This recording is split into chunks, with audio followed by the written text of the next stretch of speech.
What is going on, guys? So today I wanted to show my my impressions or my opinion on LSD. I'm not talking about the drugs. I don't do drugs. I'm talking about limited sleep differential, and the videos that I posted. I said which one is LSD, which one is non-LSD, and I just wanted to share the difference. That way, hopefully, when you purchase a car, you consider buying an LSD. Let's get to it. So, fortunately, my car, it has what's called a semi-LSD. And what is that? Okay, so basically, Lexus, I don't know if anyone else makes this, but basically your car will act like an LSD, like it has LSD, but it's not always on. Like, it's not always an LSD differential.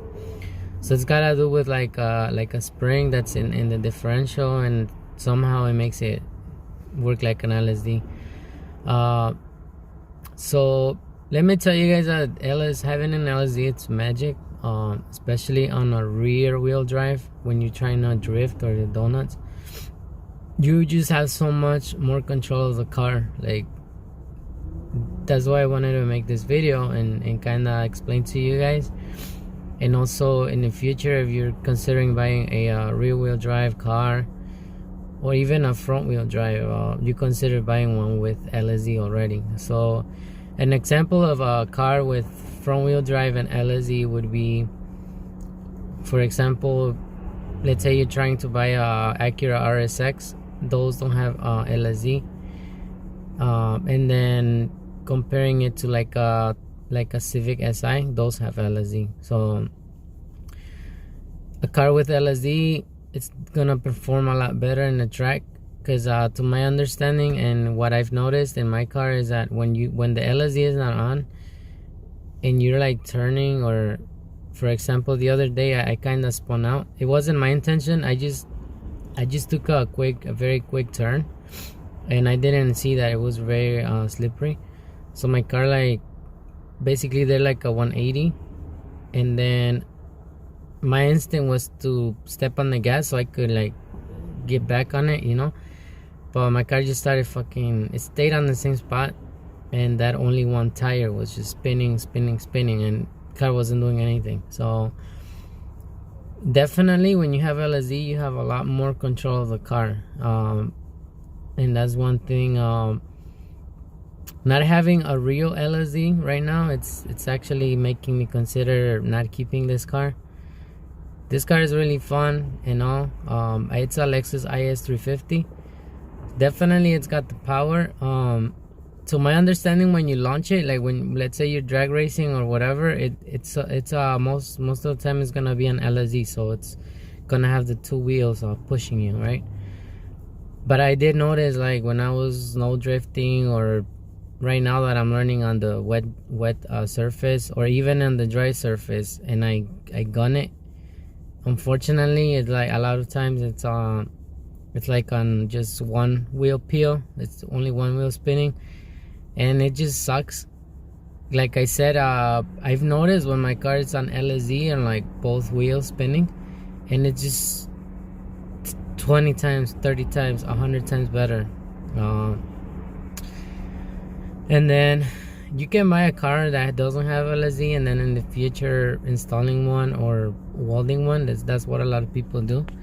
But this is a Lexus, and I really don't want to mess with it like that, because they have too many sensors and this and that, and I don't know how it's gonna react with a welded diff.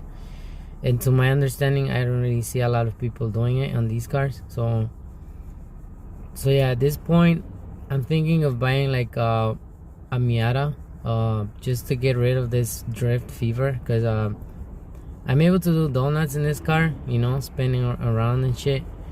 But definitely I want to learn more than that. I want to actual drift. Another thing is that this car's automatic, so and then another thing this car's got that pedal emergency brake, so I'm not able to use the e-brake, you know, like this. So like right now the videos you're seeing that you'll see me post, they're all like without, pretty much without e-brake. And I'm pretty sure all these pro drift cars or whatever, everyone uses that, you know. You gotta use it some, like in case of an emergency. So yeah, like I said, at this point, this car not having a true LSD, it's really what's making me want to sell it. I'm looking into other cars with rear-wheel drive and LSD. Unfortunately, I'm not a guy that buys cars that are not reliable, so I'm not gonna ever consider buying like a BMW or I don't know, Audi or whatever that's rear-wheel drive, unfortunately. So I'm looking into like JDM cars, you know, like a Nissan, like a 350, 370Z or Infinity, or unfortunately, or maybe a Lexus, but an old one, you know, and then I could actually weld the diff. But I just wanted to share with you guys my opinion on LSD and non-LSD. And fortunately, like I said, I'm able to tell you guys straight up from this car, because this car pretty much has both. So yeah, definitely when you're buying a car and your plans are drifting it, definitely consider buying one with the LSD. Because trust me, when you don't have LSD and you're trying to drift it, it's just like you don't have that much control of the car.